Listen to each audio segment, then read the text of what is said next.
Break के बाद आपका स्वागत है। आप देख रहे हैं हेलो डॉक्टर। हमारी खास पेशकश डॉक्टर संजीव दीक्षित जी हमारे साथ श्री न्यूज के स्टूडियो में मौजूद हैं। डॉक्टर साहब एक बार फिर से आपका बहुत बहुत स्वागत है। डॉक्टर साहब जैसा कि हमने कहा था कार्यक्रम की शुरुआत में आज बहुत सारे सवाल पूछेंगे और जितना आप बताते जा रहे हैं उतना मन कर रहा है और ज्यादा पूछें। डॉक्टर साहब एक ऐसा सवाल जो घर घर में एक कंघे को लेकर के बहुत लड़ाई होती है कि तुम्हारे बालों में डैंड्रफ है, तुमने मेरा कंघा इस्तेमाल कर लिया, तुम्हारे ये एक आम समस्या है। डैंड्रफ से कैसे बचाया जाए और डैंड्रफ के कारण कई बार पीछे दाने भी होते हैं जैसा कि आपने बताया अभी। बिल्कुल, ये बिल्कुल सही है कि अगर किसी को डैंड्रफ है फैमिली में तो उसका कंघा नहीं यूज़ करना चाहिए, बिल्कुल भी नहीं। तो अगर आप यूज़ कर रहे हैं तो वो दूसरे को भी हो जाएगा, बिल्कुल चांसेस है। इवन के टॉवल भी बिल्कुल, तौलिया वगैरह बिल्कुल मत यूज़ करिए। और ख़ासकर छोटे बच्चों को तो बिल्कुल यूज़ मत कराइए क्योंकि उनकी इम्यूनिटी बहुत कम होती है। इम्यूनिटी कम होगी तो डैंड्रफ उनको हो जाएगी। और दूसरा, पीछे जो दाने आ जाते हैं डेफिनेटली वो फीमेल्स में ज़्यादा है क्योंकि वो बाल खुले कई बार छोड़ते हैं तो पीछे दाने आ जाते हैं। वो खासकर डैंड्रफ की वजह से ही आते हैं। और डैंड्रफ वाले लोगों को खासकर चाहिए, पेशेंट्स को, वो ऑयलिंग ना करें, वो एंटी डैंड्रफ शैम्पू यूज़ करें जितना हो सके और बाद में कंडीशनर करें और रेगुलर वॉश रखें। ये नहीं कि हफ्ते में सिर्फ 2 बार ही धो रहे हैं। जो ज़्यादातर लोग 2 बार ही धोते हैं क्योंकि बीच में धोते नहीं, कभी मंगलवार नहीं धोना, शनिवार नहीं धोना, वीरवार नहीं धोना। बालों का ऐसा कुछ नहीं है, रेगुलर हो सके तो हफ्ते में 4 बार जरूर धोएं बाल। यानी कि साफ सफाई रहेगी तो बहुत हद तक इस समस्या से निजात है। इसके पीछे तर्क यही कि साफ आपका स्कैल्प साफ रहेगा तो बिल्कुल साफ रहेगा, कोई डैंड्रफ नहीं रहेगा। बिल्कुल। अर्णव हमारे साथ एक दर्शक जुड़ गए राजस्थान से। अर्णव जी स्वागत है हेलो डॉक्टर में, आपने फोन मिलाया है। डॉक्टर साहब से आप सवाल पूछिए। अर्णव जी टीवी का वॉल्यूम कम कर दीजिए सर, एक छोटी सी गुजारिश। हेलो डॉक्टर साहब। हाँ जी बोलिए। हमारे हेलो। हाँ अर्णव आप अपना सवाल दोहराएं। मेरे सफेद बाल हो रहे हैं और टूटते हैं और जब मैं तेल यानी शैम्पू से। चलिए अर्णव, लेकिन टीवी के जरिए जरूर सुन लेंगे सवाल का जवाब। डॉक्टर साहब इनके सफेद बाल और ये टूटते जल्दी, ये समस्या है। तो अर्णव आपका फोन कट गया लेकिन टीवी के वॉल्यूम से आप सुनिए अब। एक तो जब भी आप शैम्पू यूज करते हैं तो डायरेक्ट शैम्पू कभी मत लगाइए, उसको पहले मग में थोड़ा घोल लें, पानी में घोल लें, फिर आप पोर करिए सिर पर ताकि सारी इंडिविजुअली जाए आपके सारे बालों पर। अदरवाइज लोग क्या करते हैं, हाथ में ले लेते हैं शैम्पू और वही गीले बालों पे लगा देते हैं और एक ही जगह लगा रह जाता है, जबकि ये गलत है। उसको पहले थोड़ा कंसंट्रेट कर लें फिर डालिए बालों पर। और दूसरा, मेक इट श्योर कि पूरा शैम्पू निकलना चाहिए अच्छी तरह बालों में। और कंघी यूज़ करिए। कोई भी आप जैसे कई लोग ब्रश वगैरह यूज़ कर लेते हैं गीले बालों में, वो बिल्कुल मत यूज़ करिए। जब थोड़े सूख जाए बाल तभी आप यूज़ करिएगा कंघी। जी लाखन जी हमारे साथ राजस्थान से एक दर्शक जुड़ गए हैं। लाखन जी नमस्कार, आप जल्दी से डॉक्टर साहब से अपना सवाल पूछिए। लाखन जी आप हमें सुन पा रहे हैं? आप टीवी का वॉल्यूम कम कर दीजिए और अच्छे से अपनी बात रखिए। जी सर मेरी उम्र 11 साल है, मेरे सफेद बाल हैं, किस लिए हैं? जी लाखन जी सवाल अपना एक बार फिर से दोहरा दीजिए। सर मैं ये बोल रहा हूँ कि मेरा नाम लाखन गुर्जर है। हाँ लाखन जी स्वागत है आपका, आप अपनी बात रखें, अपना सवाल रखें। मेरी उम्र 11 साल है, मेरे सफेद बाल हैं, सफेद बाल किस लिए हैं, किससे मिटेंगे? जी सफेद बाल से इनका संबंधित कुछ ऐसा जो जैसा मैंने ये पहले भी बताया है, अपनी डाइट पर लाखन जी ध्यान रखो, जितना हो सके डाइट अच्छी रखो।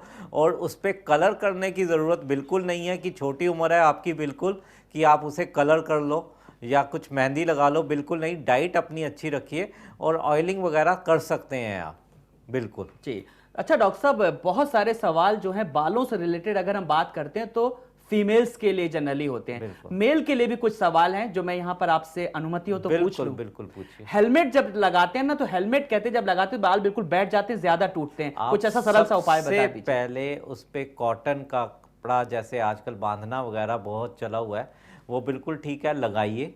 फिर उसके ऊपर हेलमेट डालिए। आप ऐसे डायरेक्ट मत डालिए क्योंकि आधे से ज़्यादा शर्ट्स आपके हेलमेट में ही लगे रह जाते हैं और वो टूटते हैं और पसीना आता है और वो गीले हो जाते हैं और टूटते हैं।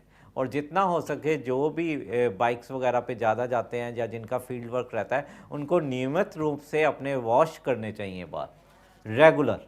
और रेगुलर वॉश में फिर कहूँगा इस माध्यम से कि कोई हार्म नहीं है, ये नहीं है कि ज़्यादा बाल धोने से बाल और टूटते हैं, ये बिल्कुल गलत धारणा है, बिल्कुल गलत बात है ये। इसको निकलिए इस बात से और जितना हो सके रेगुलर, जैसे शरीर को आप बिल्कुल, धोते हैं तो वैसे करिए ये आप। साइंटिफिकली प्रूव हो चुका है। डॉक्टर साहब आपको खुद बता रहे बार बार कि जिस तरीके से ज्यादा हो तो आप बाल धोएं। मिथ्या जो है आपके पहले से कि ज्यादा धोने से बाल टूटते हैं, वो अब आज आप इस कार्यक्रम को हेलो डॉक्टर देखने के बाद बिल्कुल अपने दिमाग से, मन मस्तिष्क से निकाल दीजिए। हमारे साथ राजस्थान से एक दर्शक जुड़ गए हैं, पवन जी। पवन जी नमस्कार, स्वागत है, आप अपना सवाल कीजिए। पवन जी से लगता है सवाल करने से पहले ही तकनीकी कारण से कुछ फोन कट गया, बात नहीं हो पा रही। अनूप जी हमारे साथ एक दर्शक जुड़ गए हैं। अनूप जी नमस्कार, स्वागत है आपका हेलो डॉक्टर में, आप सवाल पूछ सकते हैं। सर मेरे बाल बहुत कम उम्र में सफेद हो गए, इसका जी जी जी अनूप जी, आपके सवाल का जवाब डॉक्टर साहब दे रहे हैं। डॉक्टर साहब इन्होंने ये कहना है कि ये कम उम्र जवाब का बिल्कुल ही मैंने पहले दे दिया। जितना हो सके अपनी डाइट पे अच्छा रखिए, और दूसरा एक बार टेस्ट वगैरह भी कराइए। अगर छोटी उम्र में हो रहे हैं तो ये ज़रूरी नहीं है कि खान पान इनका बिल्कुल ठीक हो और कोई और मूल कारण ना हो, तो इन्हें चाहिए बिल्कुल अपने टेस्ट रेगुलर जो चेकअप्स हैं वो ज़रूर कराने एक बार। और उसके डॉक्टर साहब बाद रेगुलर टेस्ट में आपने क्या बताया? एक तो आपने थायराइड का बताया, थायराइड का बताया, एक हार्मोन्स का बताया हार्मोन्स का। बिल्कुल। दूसरा एक इनको कहिए कि सीबीसी अपना ज़रूर चेक कराएं, जिससे कंप्लीट ब्लड साइटोलॉजी कहते हैं, रेगुलर चेक कराइए। जी। एक डॉक्टर साहब लेडीज में अक्सर देखने में आता है प्रेगनेंसी के बाद काफी बाल झड़ते हैं, इसके वो पीछे क्या? इसलिए होते हैं क्योंकि ज़्यादातर लेडीज़ जो होती हैं वो 2-1 महीने में ही फॉलिक एसिड खाया और फॉलिक टैबलेट्स ली या कैल्शियम लिया, उसके बाद बंद कर देती हैं वो। कैल्शियम का भी मेन रोल है बालों में, तो अपनी डाइट खास कर, क्योंकि वो फीडिंग का टाइम भी होता है बच्चों को, तो उनके बाल ज़्यादा गिरते हैं। सबसे पहले चाहिए उनको कि अपनी डाइट पे कंट्रोल रखें। डाइट अगर आपकी ठीक है, आपका कैल्शियम लेवल ठीक है, आपका फॉलिक ठीक है, आपका विटामिन B12 ठीक है, तो आपका कोई ऐसा कारण नहीं है कि आपको बाल गिरे आफ्टर प्रेगनेंसी। जी, तो डॉक्टर साहब एक बार कई बार कहा जाता है कि बादाम का तेल अगर हल्के से उंगलियों से लें, उसको मालिश करें तो कुछ लगता है फायदेमंद हो सकता है? बिल्कुल कर सकते हैं, ऐसे कुछ नहीं है। आप बादाम का तेल ले सकते हैं, सरसों का तेल ले सकते हैं, इवन के ऑलिव ऑयल बहुत अच्छा है, वो थिकनेस के लिए अच्छा है, कर सकते हैं, आप ले सकते हैं। डॉक्टर साहब एक संक्षेप में बड़ा सवाल, अक्सर सर दर्द होता है तो कहा जाता है ठंडा ठंडा कूल तेल डाल लीजिए। नहीं, ऐसा कुछ नहीं है कि ठंडा ठंडा कूल तेल। उसका रीज़न हो सकता है कि कोई माइग्रेन ना हो, उसमें तेल क्या करेगा, कोई यूज़ नहीं है ऐसा। डॉक्टर साहब एक अब चलते चलते फाइनल टिप्स की कैसे हेल्दी बाल रहे?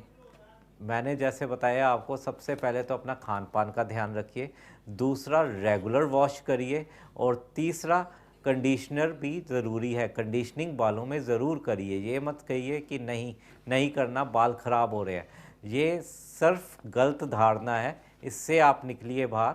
और दूसरा, जितना हो सके पानी खूब पीजिए, क्योंकि गर्मी का समय है, ये ज़रूर रखिए। और कभी कभार हुआ तो आप 1-8 घंटे के लिए मेहंदी वगैरह लगा सकते हैं एज ए कंडीशनर, आधा घंटे के लिए। तो ये काफी कुछ जो आपने बताया, ये हमारे दर्शकों ने भी आज आपका एक कार्यक्रम देखा और काफी फायदेमंद साबित हुआ। तो दर्शकों, आपके लिए भी एक सलाह, जो भी छोटी छोटी जानकारियां, जो भी छोटे छोटे टिप्स दिए हैं कि किस तरीके से आप हेल्दी डाइट लीजिए, उसको साफ सफाई रखिए, हार्मोन्स अपना चेक कराइए और साथ ही साथ थायराइड भी चेक कराते रहिए, ये अगर आप पालन करेंगे तो बहुत हद तक आपके बाल सुंदर होंगे, अच्छे होंगे, स्वच्छ होंगे।